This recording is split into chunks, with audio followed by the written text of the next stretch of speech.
Mamá, ¿puede darme un poco? Por mientras, vamos a Josué capítulo 24. Vamos a comenzar desde el versículo 1.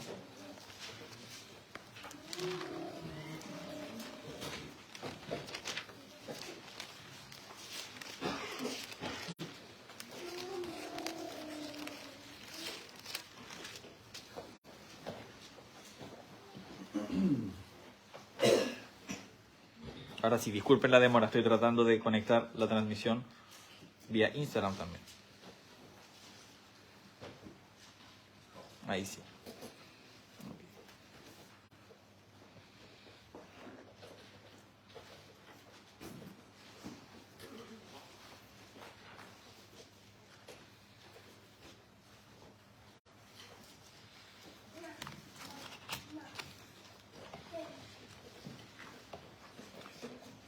Perfecto. Entonces vamos a comenzar desde el versículo 1 del libro de Josué. Yo estaba en Jueces, Josué 24. Vamos a leer desde el versículo 1 hasta el versículo 13 y después vamos a enfocarnos en dos versículos más que van a ser nuestro texto principal. El versículo 1 dice: reunió Josué a todas las tribus de Israel en Siquem y llamó a los ancianos de Israel, sus príncipes, sus jueces y sus oficiales, y se presentaron delante de Dios. Y dijo Josué a todo el pueblo: así dice Jehová, Dios de Israel: vuestros padres habitaron antiguamente al otro lado del río, esto es, Taré, padre de Abraham y de Nacor, servían a dioses extraños. Y yo tomé a vuestro padre Abraham del otro lado del río, y lo traje por toda la tierra de Canaán, y aumenté su descendencia, y le di Isaac. A Isaac le di Jacob y Esaú, y a Esaú di el monte de Seir, para que lo poseyese. Pero Jacob y sus hijos descendieron a Egipto, y yo envié a Moisés y a Aarón, y herí a Egipto, conforme a lo que hice en medio de él, y después os saqué. Saqué a vuestros padres de Egipto, y cuando llegaron al mar, los egipcios siguieron a vuestros padres hasta el mar Rojo, con carros y caballería. Y cuando ellos clamaron a Jehová, él puso oscuridad entre vosotros y los egipcios, e hizo venir sobre ellos el mar, el cual los cubrió, y vuestros ojos vieron lo que hice en Egipto. Después estuvisteis muchos días en el desierto. Yo os introduje en la tierra de los amorreos, que habitan al otro lado del Jordán, los cuales pelearon contra vosotros, mas yo os entregué en vuestras manos.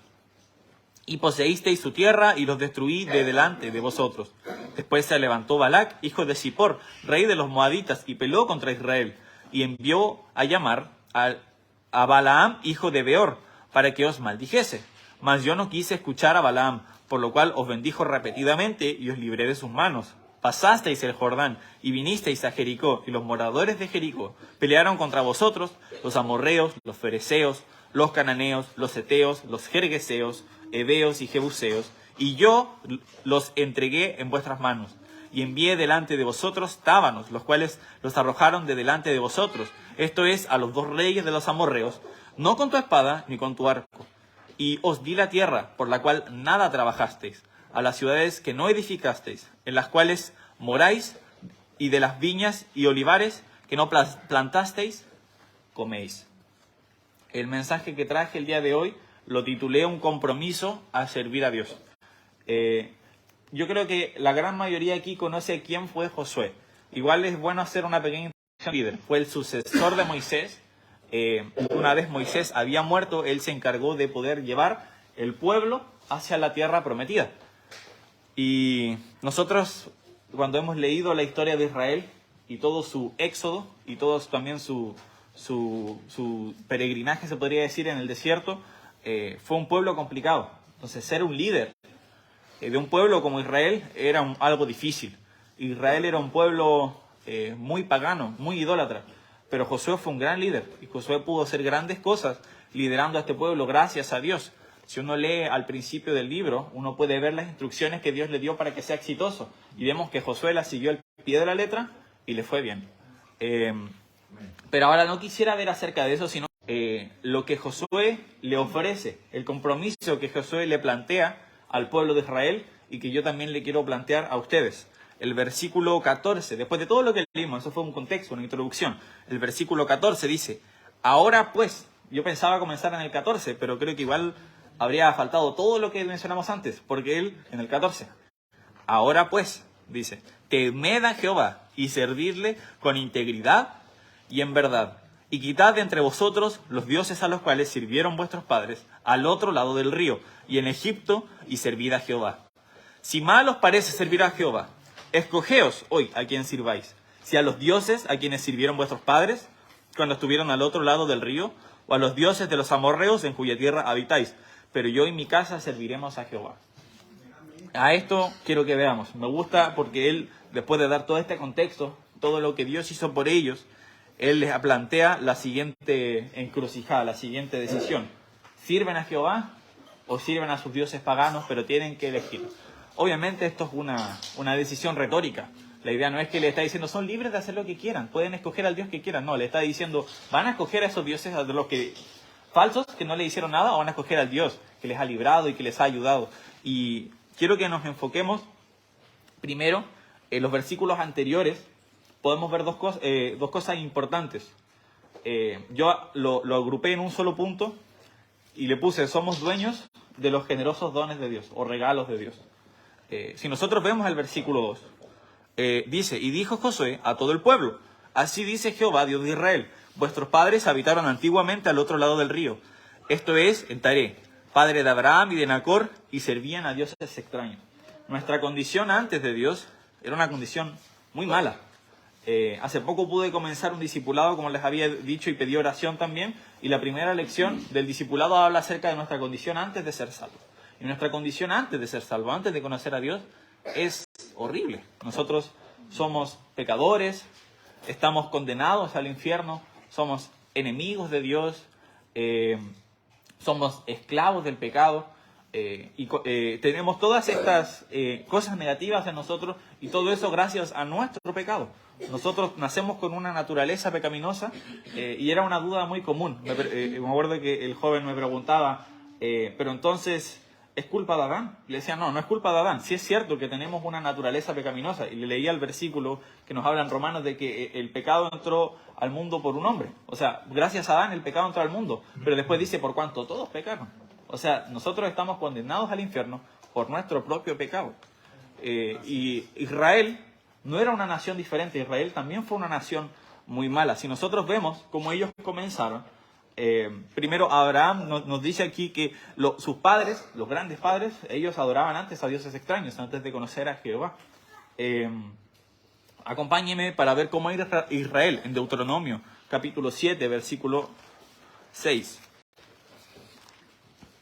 Deuteronomio, capítulo 7, vamos a leer el 6 y el 7.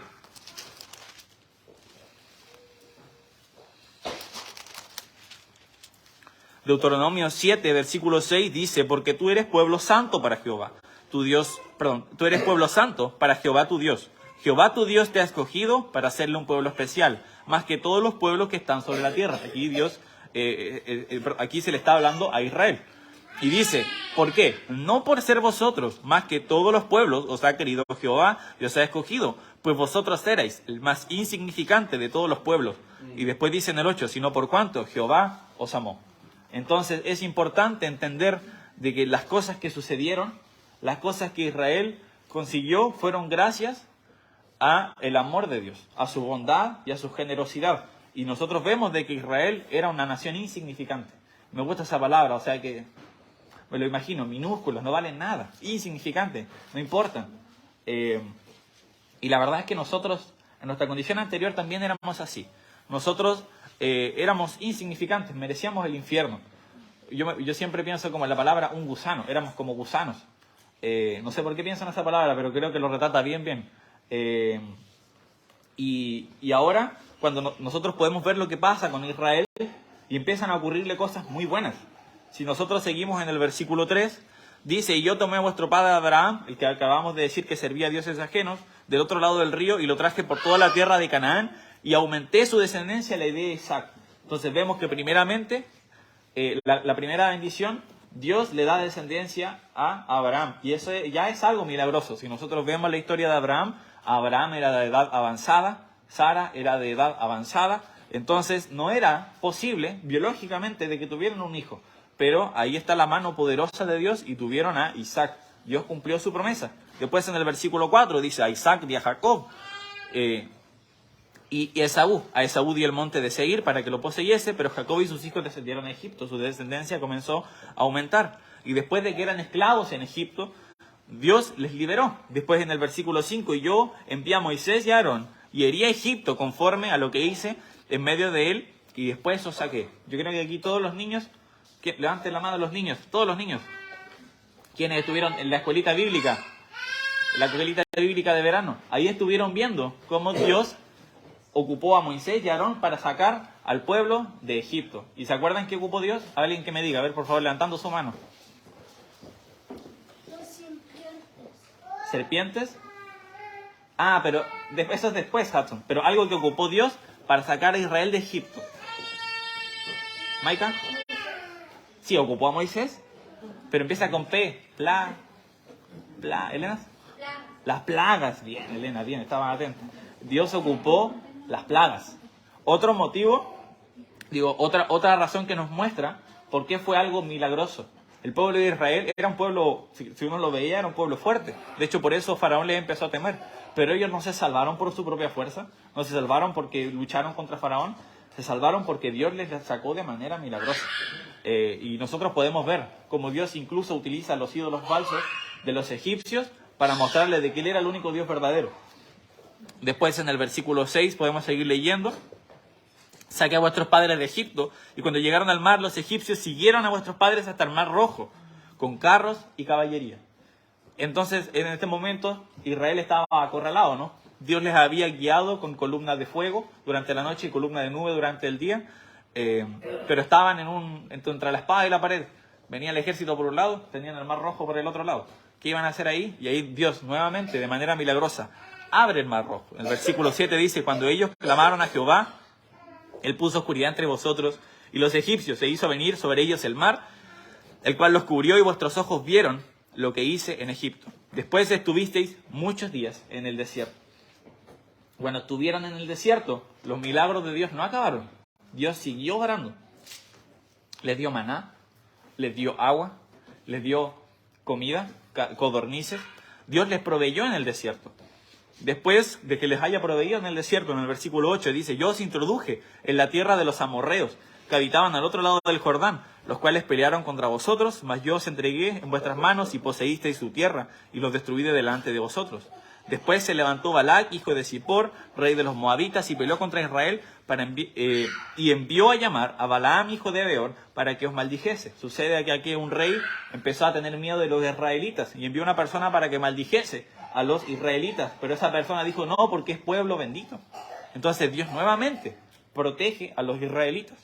Versículo 10, ahí donde nos dice, mas yo no quise escuchar a Balaam, por lo cual os bendijo repetidamente y os libré de sus manos. Después dice, pasasteis el Jordán y vinisteis a Jericó, y los moradores de Jericó pelearon contra vosotros, los amorreos, los fereceos, los cananeos, los seteos, los jergueseos, heveos y jebuseos, y yo los entregué en vuestras manos. Aquí es ya cuando ellos entran a esa tierra prometida, y la verdad es que tampoco entran de una manera muy militar, si se podría decir.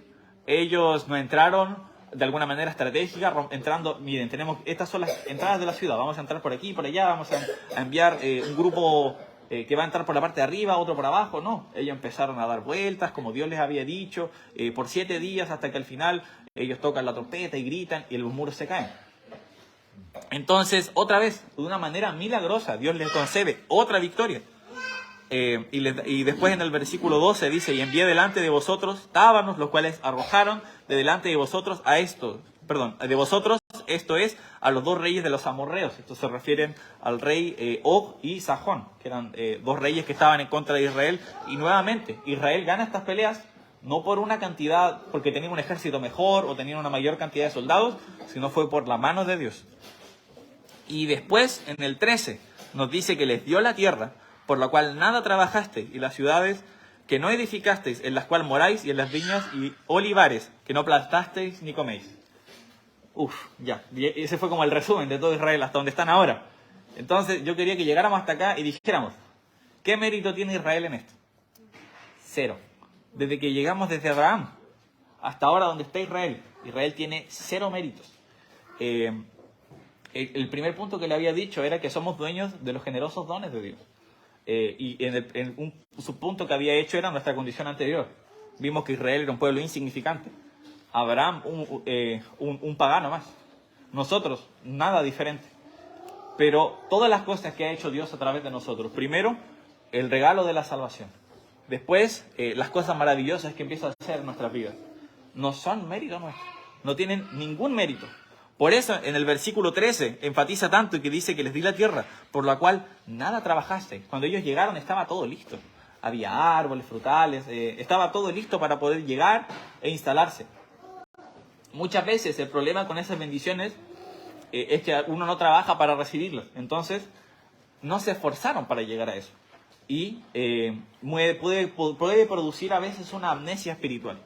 Y me gusta que cuando Josué les va a hacer el planteamiento de servir a Dios o servir a los dioses falsos, les dice, acuérdense. Y les relata toda la historia de Israel. Entonces, hay que ser cuidadosos de cuando nosotros estamos en un momento de una cima, de la cúspide. No olvidarnos de todo lo que hizo Dios por nosotros. Porque si no, tú vas a decir, oh, miren todo lo que tengo ahora, ¿para qué necesito a Dios? Ellos podrían haber dicho eso, pero ahí Josué comienza desde el versículo 2, recalcándole, todo lo que ustedes han conseguido, todo lo que hemos logrado, todo lo que tenemos, es gracias a Dios. Y solamente gracias a Dios. Teniendo eso en mente, es importante que sirvamos a Dios. Y ahora el texto principal del que queremos que nos apoyemos es en el versículo 14. Dice, ahora pues, todo eso, temed a Jehová y servidle con integridad y en verdad. Quiero que analicemos esas dos palabras, con integridad y en verdad. Primero nos dice con integridad. Bueno, como dice el pastor muchas veces, voy a casar a una líder. A mí me gusta mucho que Josué como líder, si alguien quiere ser un buen líder, puede leer la vida de Josué. Y algo que hace Josué es de que él les plantea la situación, pero da su ejemplo. En el versículo 15 él termina de plantear todo, pero dice al final, pero yo y mi casa serviremos a Jehová. Entonces un buen líder siempre muestra con su ejemplo qué debe hacer. Y las personas que le siguen lo pueden ver. Eso era algo importante que quería mencionar. Entonces, integridad. Acompáñenme a Proverbios 11:20, por favor.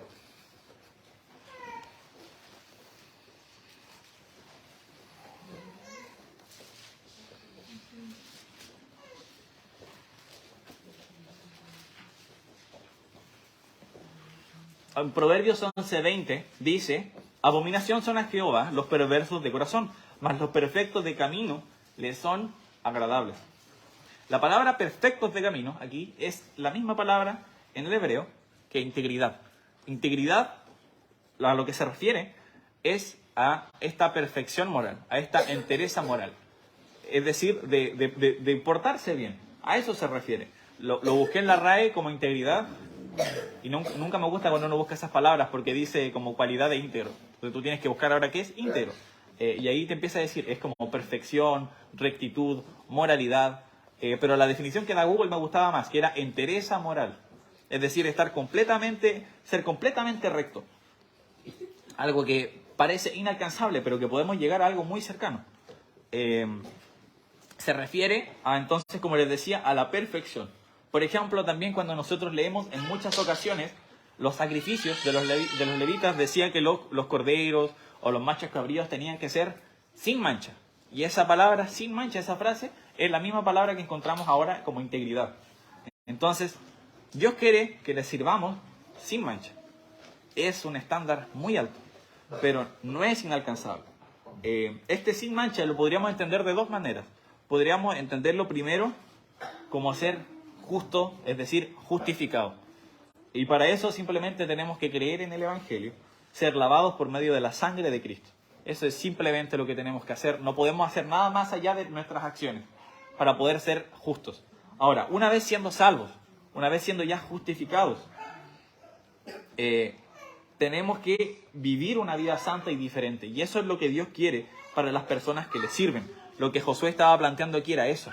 Está diciendo, si le van a servir, tengan una vida recta, una vida justa, una vida perfecta, una vida sin mancha. Eso es lo que estaba diciendo.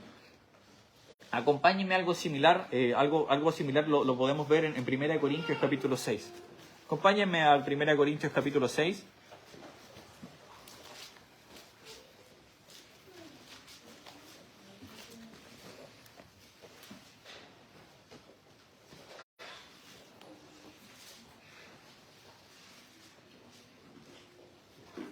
El versículo 9 dice: ¿no sabéis que los injustos no heredarán el reino de Dios? No erréis, ni los fornicarios, ni los idólatras, ni los adúlteros, ni los afeminados, ni los que se echan con varones, ni los ladrones, ni los avaros, ni los borrachos, ni los maldicientes, ni los estafadores heredarán el reino de Dios. Y esto erais algunos, mas ya habéis sido lavados, ya habéis sido santificados, ya habéis sido justificados en el nombre del Señor Jesús y por el Espíritu de nuestro Dios. Aquí hay una lista que clasifica a mucha gente. Muchos de ustedes empiezan a decir, eran fornicarios, ladrones, avaros, maldicientes, estafadores, borrachos. Una lista muy grande de pecados. Pero dice que esto erais algunos. Si yo le estoy hablando a una iglesia compuesta de gente salva y bautizada, no puede haber gente así. Esa gente era así. Y gracias a la salvación, nosotros ya no somos más esas cosas. Y el proceso de santificación, nosotros empezamos a luchar contra esos pecados y esos pecados ya no dominan nuestras vidas. Y eso es algo maravilloso. Entonces, si uno quiere servir, uno ya no tiene esta actitud. Y algo que me llamó la atención cuando leo esto, cuando habla de la borrachera, lo quería mencionar. La borrachera es pecado. Y es importante mencionarlo. ¿Por qué lo menciono? Porque la semana, no la pasada, la semana pasada, me topé con alguien de la universidad que estaba enseñando y cuando alguien mencionó la palabra borrachera dijo, no digas eso, porque es ofensivo. Tienes que decir alcohólico, o no, ni siquiera alcohólico, era como otra palabra. Estado de ebriedad o algo así. Entonces como que no querían decir la palabra borracho, pero es que eso es lo que es borrachera y es pecado. Y no estoy diciendo de que la gente no luche con eso. Es una lucha, no es como que lo hacen sí o sí porque quieren y no les cuesta dejarlo. Eso voy. Sí cuesta, es cierto, pero no deja de ser un pecado. Y hay que tratar los pecados como son. Y aquí la Biblia es muy dura con eso, pero no se equivoca. Entonces, nosotros debemos dejar estas cosas. Si somos salvos, dice, ya habéis sido santificados, vosotros erais esas cosas. No tenemos que seguir siendo esas cosas. No tenemos que ser salvos y que la gente note un cambio en ti 10 años después y diga, no, tú eras cristiano, no tenía idea porque no has cambiado en nada. No debería ser así. Deberíamos tener un cambio en nuestras vidas. Deberíamos ser una nueva criatura, como habíamos visto también en la mañana. Entonces, a eso se refiere con la integridad, la perfección a la que se refiere. Porque cuando uno escucha la palabra perfecto, muchas veces puede ser confuso. Uno puede decir, o sea que no puedo equivocarme nunca. No, porque te vas a equivocar en algún momento. En algún momento vas a fallar, en algún momento le vas a fallar a alguien, en algún momento le vas a fallar a Dios. El tema es esforzarte y hacer los cambios en tu vida necesarios para evitar eso, que cada vez sea menos. Es por eso, recalco, notemos que la palabra era erais. Acompáñenme ahora a Santiago capítulo 4. Santiago capítulo 4.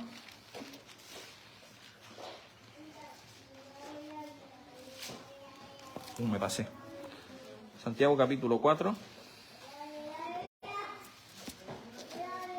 Ahí está. Y vamos a leer el versículo 7. Dice, someteos pues a Dios y resistid al diablo y huirá de vosotros. El 8 dice, acercaos a Dios y Él se acercará a vosotros. Pecadores, limpiad las manos. Y vosotros, los de doble ánimo, purificad vuestros corazones. Aquí, esta carta está siendo dirigida a hermanos en Cristo. ¿Por qué? Porque en el versículo 11 dice, hermanos, no murmuréis. O sea, está hablándole a gente salva. Pero también le está diciendo, pecadores. Le está diciendo, va a haber gente que sigue viviendo como si no fuera salva. Y eso no está bien. Y es por eso que les dice, pecadores, limpiad las manos. Tenemos que empezar a deshacernos de esas cosas. Después dice, y vosotros, los de doble ánimo, purificad vuestros corazones. Es importante porque es muy similar a lo que está planteando Josué. Josué está diciendo, tienen que escoger Dios o los dioses falsos. Y los que están entre medio son los de doble ánimo. Entonces, esto lo que está siendo dirigido a los de doble ánimo podría haber sido perfectamente a los de Israel. Le está diciendo, escojan. Ustedes son de doble ánimo, están así, pero acá, pero aquí, pero acá. Entonces, le está diciendo, ustedes que son de doble ánimo, purifiquen sus corazones. Si tú estás luchando con, pero estoy con esto y con esto otro, y no soy de una sola línea, debes purificar tu corazón. Debes empezar a deshacerte de cosas que te acercan al pecado, debes empezar a pasar más tiempo en la palabra, debes purificar tu corazón, llevar esos pecados a la oración, al arrepentimiento. Entonces, ¿cuál es la solución para el doble ánimo que tenía el pueblo de Israel y que tenemos nosotros? La integridad. Segunda palabra, era verdad. Volvamos para leer el versículo. Josué 24:14. Josué 24:14. Ahora pues, temed a Jehová y servidle con integridad y en verdad. Y quitad entre vosotros los dioses a los cuales sirvieron vuestros padres al otro lado del río y en Egipto, y servid a Jehová. Entonces Dios desea un servicio sincero, en verdad. Dios quiere que genuinamente le busquemos por voluntad propia. Por ejemplo, un versículo que habla similar a esto es Hebreos 11:6. Dice que sin fe es imposible agradar a Dios, porque quiero leerlo porque no me lo sé exactamente de memoria. Vamos a buscarlo para leerlo bien. Hebreos 11:6. No me lo sé de memoria, no lo quiero parafrasear. Hebreos 11:6. Voy a esperar a que llegue.